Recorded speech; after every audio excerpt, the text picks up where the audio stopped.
Headlines presented by एक अनोखी खुशबू Blackstone अगरबत्ती।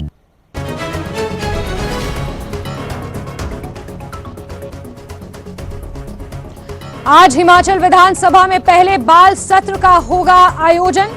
सत्ता पक्ष और विपक्ष की भूमिका में होंगे स्कूली छात्र। सीएम सुक्खू के साथ राज्यसभा के उपसभापति हरिवंश नारायण सिंह विशेष तौर पर रहेंगे मौजूद।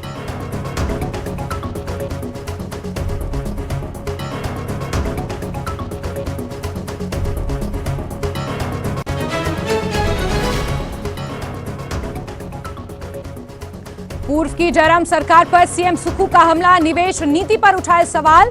कहा पूर्व की सरकार ने 10 रुपए बीघा के हिसाब से उद्योगपतियों को दी जमीनें।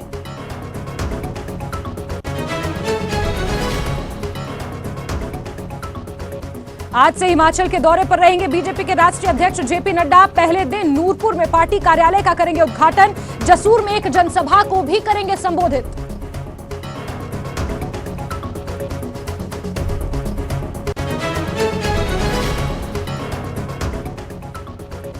केंद्रीय मंत्री अनुराग ठाकुर का सुक्खू सरकार पर हमला। कहा 6 महीने में ही विफल हो चुकी है कांग्रेस सरकार।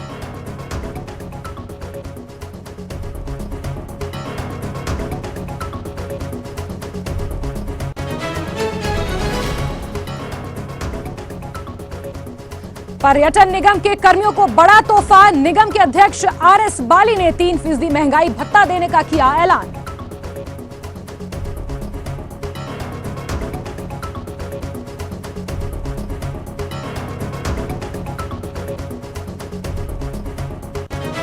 Headlines presented by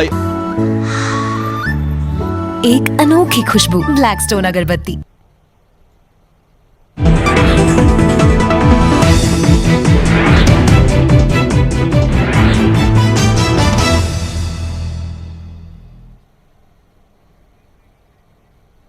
नमस्ते हिमाचल, आपका बहुत स्वागत है। मैं हूं आपके साथ जास्मिन शर्मा। हेडलाइंस के बाद अब तफसील से रुख करेंगे अहम खबरों का। पहली खबर राजधानी शिमला से आपको देंगे, जहां आज विधानसभा में पहले बाल सत्र का आयोजन होना है। इसको लेकर तैयारियां पूरी हो चुकी हैं। बाल सत्र में स्कूली छात्र हिस्सा लेंगे। सत्ता पक्ष और विपक्ष की भूमिका वो लोग निभाने वाले हैं। राज्यसभा के उपसभापति हरिवंश नारायण सिंह विशेष तौर पर इस दौरान मौजूद रहेंगे। सीएम सुखविंदर सिंह सुक्खू भी इस दौरान मौजूद रहेंगे। नेता प्रतिपक्ष और सभी मंत्रियों को भी न्योता भेजा गया है। सभी विधायक भी इस दौरान मौजूद रह सकते हैं। तो आज पहले बाल सत्र का आयोजन होने जा रहा है। बड़ी खबर राजधानी से आपको दे रहे हैं। स्कूली छात्र इस बाल सत्र का हिस्सा होंगे और इसको लेकर तैयारियां लगभग पूरी कर ली गई हैं। विधानसभा में बाल सत्र का आज आयोजन होना है। मुख्यमंत्री, नेता प्रतिपक्ष, तमाम विधायकों की भूमिका में आज स्कूली छात्र विधानसभा में नजर आने वाले हैं।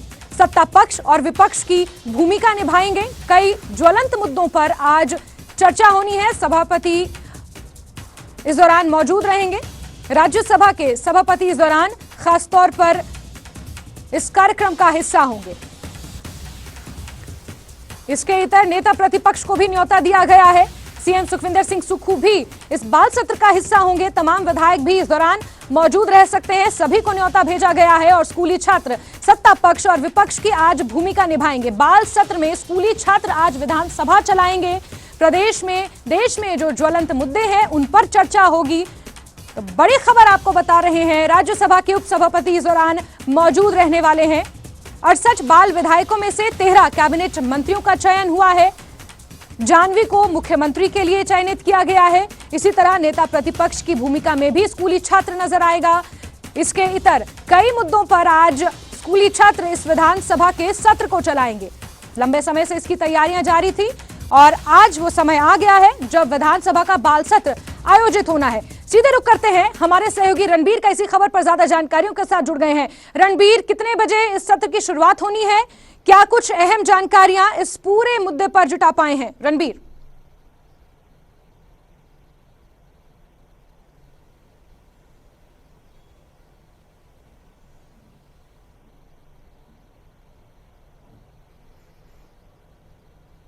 रणबीर, अगर आप मुझे सुन पा रहे हैं तो विधानसभा में बाल सत्र का आज आयोजन होना है। लंबे समय से इसकी तैयारियां चल रही थी। कितने बजे ये सत्र शुरू होगा?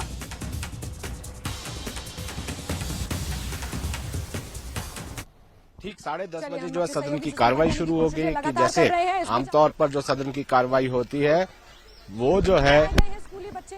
प्रश्नकाल के साथ वो शुरू होती है। जी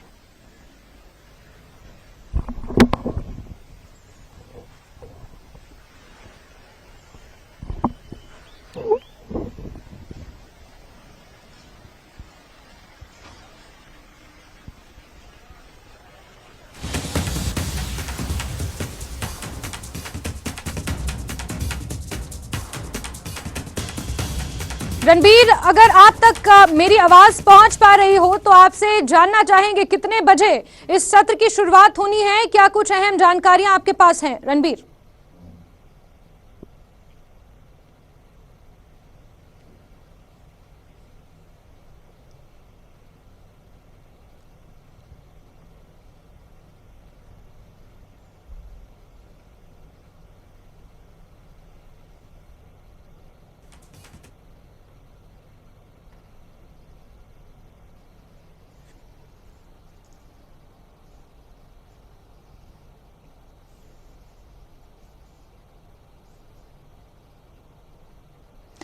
चलिए, हमारे सहयोगी से संपर्क करने की कोशिशें हम साध रहे हैं, लेकिन इस बीच बड़ी खबर आपको बता दें कि विधानसभा के बाल सत्र का आयोजन होना है और आज से इस सत्र की शुरुआत होने जा रही है।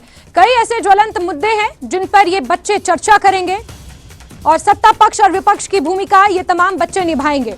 जाह्नवी मुख्यमंत्री की भूमिका निभाने वाली हैं। इससे पहले प्रेस कॉन्फ्रेंस के जरिए उन्होंने प्राथमिकताओं में कौन से मुद्दे रहेंगे इस बात की जानकारी दी। रणबीर, हमारे सहयोगी एक बार फिर से हमसे जुड़ गए हैं। रणबीर, कितने बजे ये सत्र शुरू होगा, क्या कुछ अतिरिक्त जानकारी आपके पास है रणबीर? 10:30 बजे जो है सदन की कार्रवाई शुरू होगी। ये जो बाल विधानसभा आयोजन करने वाला हिमाचल राजस्थान के बाद देश का दूसरा राज्य है। देखिए, इसमें वही होगा जैसे सदन की कार्रवाई हमने देखा है कि प्रश्नकाल के साथ शुरू होती है। बड़ी बात इसमें यह है कि आज जो सत्र आयोजित किया जा रहा है उसमें शून्य काल भी होगा। ये सवाल जो है लिया गया था विधानसभा के अध्यक्ष से जब उन्होंने प्रेस कॉन्फ्रेंस भी की थी कि क्या हम देख सकते हैं कि आने वाले समय में विधानसभाओं में भी शून्यकाल हो सकता है या नहीं। इसको लेकर डिबेट काफी ज्यादा है, लेकिन इनकार उन्होंने किया नहीं है। लेकिन फिर भी देखना होगा कि होता है या नहीं होता। लेकिन वही है जो सत्र जिस तरह से चलता है, जिसमें विधायी कार्य जो है सदन करता है वो विधायी कार्य किए जाएंगे। नियम 62 के तहत जो जानकारी निकल कर आई कि उसके तहत जो है ध्यानाकर्षण प्रस्ताव आएगा। नियम 130 के तहत चर्चा मांगी जाएगी। और ये जो पूरा जो आज एक दिन का सत्र है, ये जो बाल सरकार चुनी गई है पिछले कल, जिसमें 13 कैबिनेट मंत्री चुने गए हैं, 4 संसदीय सचिव चुने गए हैं, 3 राज्य मंत्री भी बनाए गए हैं, नेता प्रतिपक्ष है, उप नेता प्रतिपक्ष भी है, स्पीकर का चुनाव हुआ है। तो देखिए इसका मकसद क्या है जैस्मिन, इसको देखना होगा। इसका मकसद ये है कि 2-3 बड़े कारण इसके हैं। एक तो कोविड के समय में इसकी शुरुआत हुई थी जब बच्चे जो है काफी ज्यादा परेशान थे और कैसे जो है जो गैजेट्स हमारे पास है इसका सही इस्तेमाल कैसे किया जा सकता है। एक तो ये है। और दूसरा जो मुख्य राजनीति है इस देश की प्रदेश की, जो तय करती है कि हमारे लिए नीतियां क्या होनी चाहिए, सरकार किस तरह से काम करती है, बच्चों को जो हमारा भविष्य है आने वाले कल का उसे जो है साझीदार बनाया जाए, वो जो है इन चीजों को समझे और वो भी ये बताए सदन के माध्यम से वो क्या सोचते हैं। आजकल जिस तरह से सरकारें काम कर रही हैं, बच्चे उसको किस तरह से देखते हैं, बच्चों में जो है क्या संदेश जा रहा है, कैसी कार्य प्रणाली जो है सरकार की होनी चाहिए, किन मुद्दों पर ध्यान दिया जाना चाहिए, ये इसका मकसद है। तो जाहिर सी बात है कि एक सफल आयोजन राजस्थान में हुआ था। आज भी ऐसा लग रहा है कि वो सफल आयोजन होगा, क्योंकि पिछले कल एक हमने देखा भी, एक मॉक भी हुई है जिसमें सारे बच्चे सदन के भीतर मौजूद थे। वही सब सदन के भीतर जो चर्चा हुई है, जो डेलिब्रेशन हुई है, उसमें पक्ष और विपक्ष की तरफ से जो बातें रखी गई है, जो नीतियों पर जो मंथन हुआ है, वही सब आज देखने को मिलेगा। और बड़ी बात इसमें यह भी है, देखिए हाँ। एक मैसेज यहां से ये भी देना है कि जो छात्र हैं हमारे वो संदेश फैलाए। जी जैस्मिन, देखिए एक संदेश ये भी देना है कि देखिए यहाँ पर अच्छी नीतियां कौन बना सकता है कि जब जो है एक अच्छा जी रणबीर देखिए, इसमें मुख्य बात जी, यह जी, है कि रणदीप। जो भविष्य है जिनकी जो आयु वर्ग इसमें लिया गया है वो 17 वर्ष तक के ही बच्चे इसमें लिए गए हैं। बड़ी बात इसमें एक अच्छा नागरिक बनाना है, संदेश पहुंचाना है, और जो नीतियां हमारी बनाते हैं, जो जिन्हें हम चुनकर भेजते हैं, वो एक सही व्यक्ति होना चाहिए, चुनाव सही व्यक्ति का होना चाहिए, वो योग्य होना चाहिए। ये सारी बातें जो है इस आयोजन का मकसद है। जी जैस्मिन। बिल्कुल रणबीर, आपने क्योंकि मुद्दों की बात भी कही, और जब जाह्नवी जो कि मुख्यमंत्री की भूमिका निभाएंगी, जब उनसे बातचीत की गई तो उन्होंने खास तौर पर स्वास्थ्य और शिक्षा जैसे मूलभूत मुद्दों की उन्होंने यहां पर जिक्र किया था, और उसी के इर्द गिर्द ये पूरा बाल सत्र रहने वाला है। रणबीर, आप नजर बना के रखें। तमाम अपडेट्स के लिए आपका बहुत बहुत शुक्रिया।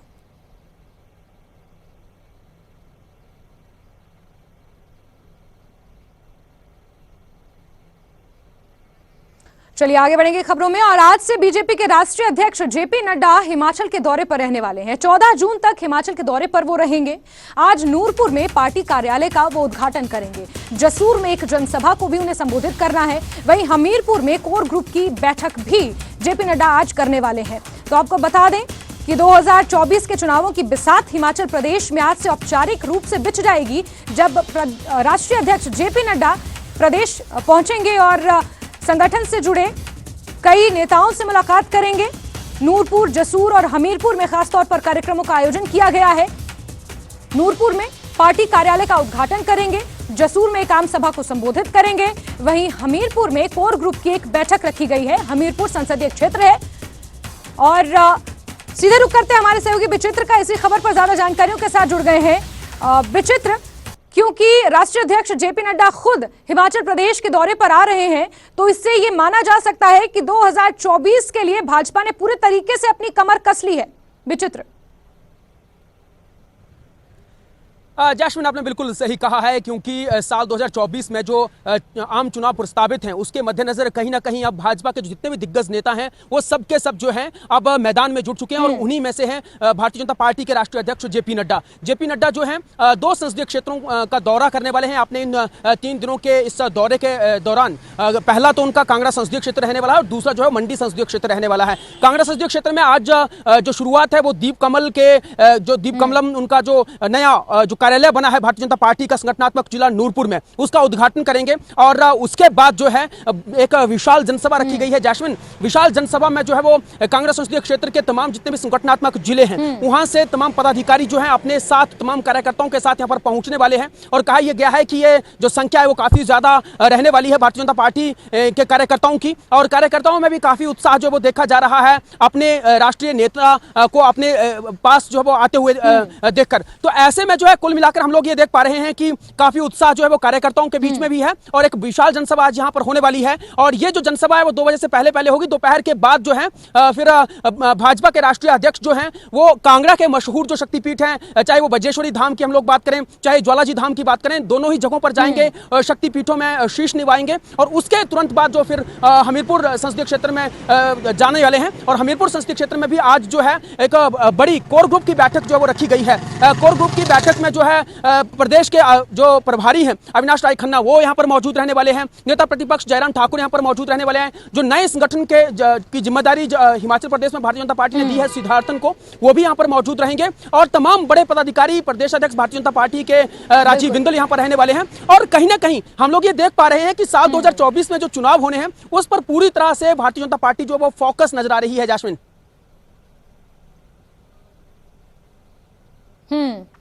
बिल्कुल विचित्र। और क्योंकि जिन संसदीय क्षेत्रों का आपने दौरा किया, एक तो कांगड़ा और मंडी, दोनों ही अपने आप में काफी महत्वपूर्ण है, क्योंकि उपचुनाव के दौरान बीजेपी ने मंडी को खो दिया था, और कांगड़ा के ऊपर जिस तरीके से कांग्रेस का फोकस है, कहीं ना कहीं आगे आने वाले समय के लिए वो भी एक चुनौती बनता हुआ नजर आ रहा है। विचित्र, आप नजर बना के रखें, काफी महत्वपूर्ण जेपी नड्डा का ये दौरा है। जुड़ेंगे आपसे, अपडेट्स लेंगे। फिलहाल के लिए बहुत शुक्रिया।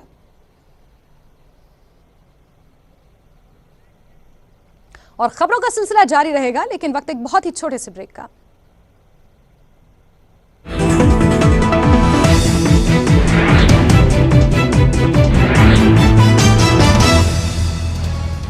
ब्रेक के बाद आगे बढ़ेंगे खबरों में। नेता प्रतिपक्ष जयराम ठाकुर ने सुक्खू सरकार के 6 महीने के कार्यकाल पर हमला बोला है। जयराम ठाकुर ने कहा कि 6 महीने में के कार्यकाल में विकास की रफ्तार 0 हो गई है और लोग पूर्व की बीजेपी सरकार को याद करने लगे हैं। हिमाचल प्रदेश में 1000 से ज्यादा संस्थान बंद किए गए, जो पूर्व सरकार ने प्रदेश की जनता की मांग पर, चुने हुए प्रतिनिधियों की मांग पर जनहित में खोले थे।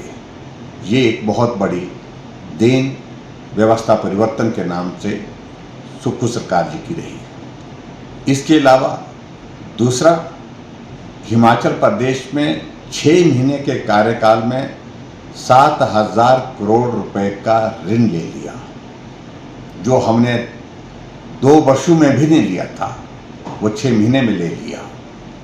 पूरे प्रदेश भर में इस 6 महीने के कार्यकाल में विकास की रफ्तार 0 हो गई है। जहां काम छोड़ा था 6 महीने पहले, वहीं काम इंतजार कर रहा है आगे बढ़ने के लिए। हिमाचल प्रदेश में ये 6 महीने का कार्यकाल व्यवस्था परिवर्तन के नाम पर पूरा हुआ है और मैं निश्चित रूप से इस बात को कह सकता हूं कि चारों तरफ एक निराशा का माहौल, एक नाराजगी का माहौल खड़ा है और उस माहौल को देख करके आज की तारीख में ये परिस्थिति है कि लोग 6 महीने के अंदर ही भारतीय जनता पार्टी की पूर्व में 5। तो आरोप प्रत्यारोप का दौर दोनों तरफ से जारी है। सीएम सुखविंदर सिंह सुक्खू ने भी पूर्व सरकार की निवेश नीति पर सवाल उठाए हैं।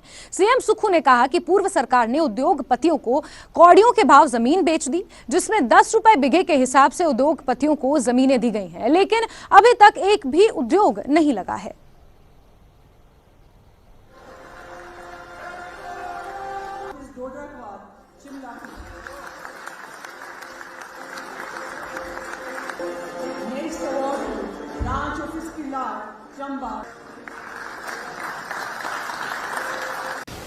अधिकारियों के साथ बैठक कर रहा था, फाइनेंस अधिकारियों के साथ बैठक कर रहा था, तो प्रदेश की परिस्थितियां को देखकर ऐसा लगा कि हमारे प्रदेश की जो आर्थिक हालत है वो बहुत बदहाली के दौर से गुजर रही है। आज भी ऐसी ही स्थिति है। आप देखते होंगे कई जगह पेंशन समय पर नहीं मिल रही है, कई जगह पे समय पर नहीं मिल रही है। इसका कारण क्या है? इसका कारण एक ऐसी व्यवस्था पिछले 40 साल से चला रही थी जिसने प्रदेश के संसाधनों को बढ़ाने की दिशा में कभी सोचा भी नहीं। हमारी आर्थिक संपदा लूटती गई, हमें पता भी नहीं लगा और आज हम आर्थिक बदहाली और कंगाली के दौर से गुजर रहे हैं। मैंने पिछले दिनों उद्योगपतियों की मीटिंग में तभी मैंने कहा कि हमने अपनी संपदा को लुटा दिया है। मुझे बड़ा दुख हुआ। ऐसी इन्वेस्टमेंट नीति पिछली सरकार लाई जहां हमारी जगह कौड़ियों के भाव उद्योगपतियों को दे दी गई और अभी तक उद्योग एक भी नहीं लगा। 1000 करनाल जगह 40 लाख की लीज पर दे दी जाती है, यानी कि उसकी अगर 1 बीघे की कीमत लगाई जाए तो 10 रुपए बीघा के हिसाब से वो दे दी जाती है। कांग्रेस प्रदेश अध्यक्ष प्रतिभा सिंह ने जिला अध्यक्षों की बैठक में पार्टी कार्यकर्ताओं को लेकर बड़ा बयान दिया। प्रतिभा सिंह ने कहा कि निष्क्रिय कार्यकर्ता पार्टी से बाहर किए जाएंगे, वहीं सक्रिय कार्यकर्ताओं को पार्टी में जगह दी जाएगी। इसके अलावा आगे के फैसले जिला अध्यक्षों की फीडबैक के आधार पर लिए जाएंगे। यहां प्रतिभा सिंह ने लोकसभा चुनाव के लिए नेताओं को एकजुट होने के निर्देश भी दिए।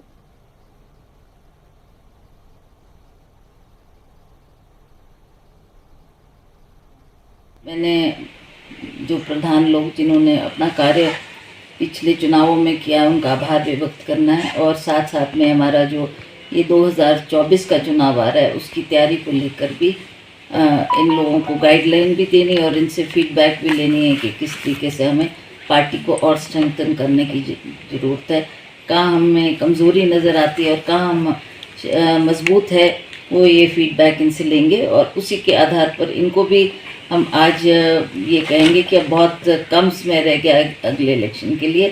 तो इस तरीके से इन्होंने भी चुनाव में की तैयारी में जुटना है और उस काम को अच्छी तरह से आगे बढ़ाना है। हम कोशिश करेंगे कि जो हमारे कर्मठ कार्यकर्ता है उनको हमने संगठन में कोई ना कोई पदभार देना है।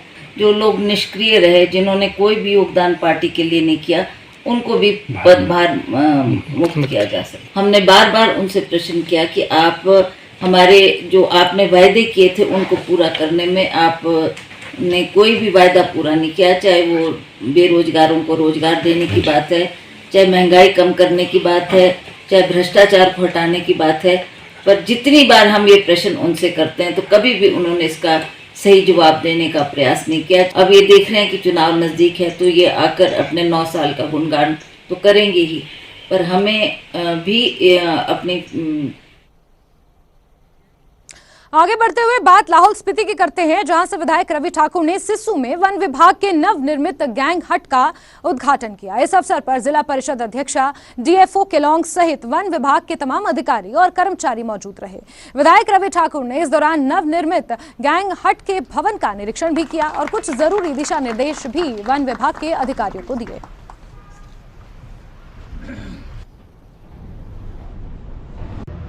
आज हम सब के लिए हर्ष का विषय है, बल्कि आज ही नहीं, मैं तो ये कहूँगा 1-1.5 महीने की बात है। अभी हमने एक जालमा में, तीनों वैलीज में मैं समझता हूँ, एक जालमा में बहुत सुंदर रेस्ट हाउस एक लोकार्पित किया और उपमंडल अधिकारी जी की वजह से और पूरी आपकी जंगलात की टीम से।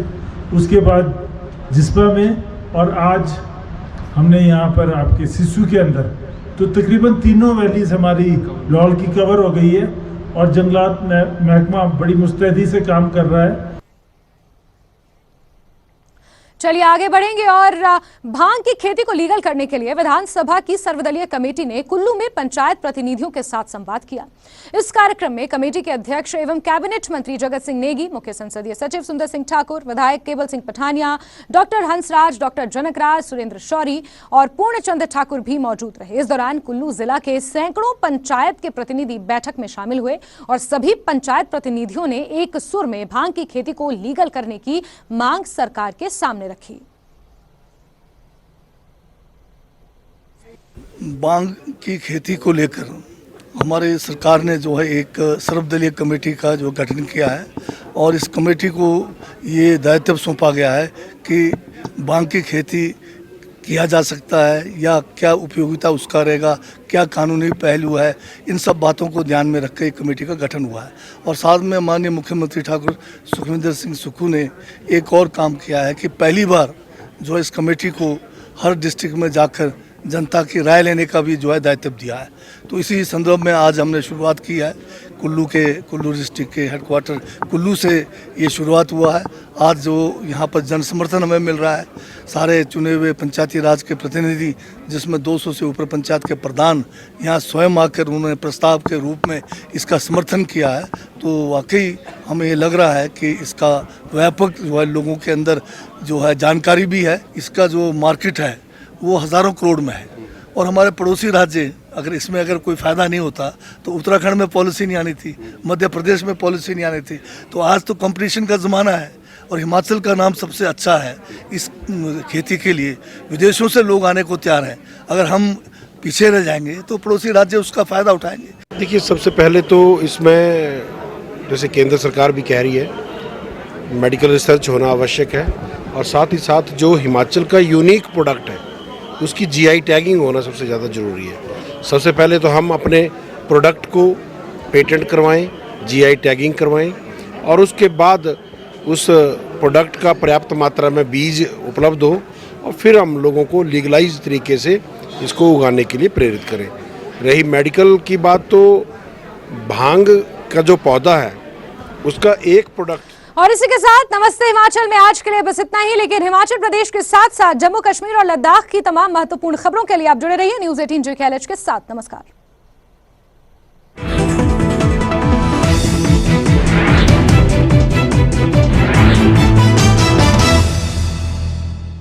Headlines presented by पेट सफा आयुर्वेदिक चूर्ण, पेट सफा तो हर रोग दफा।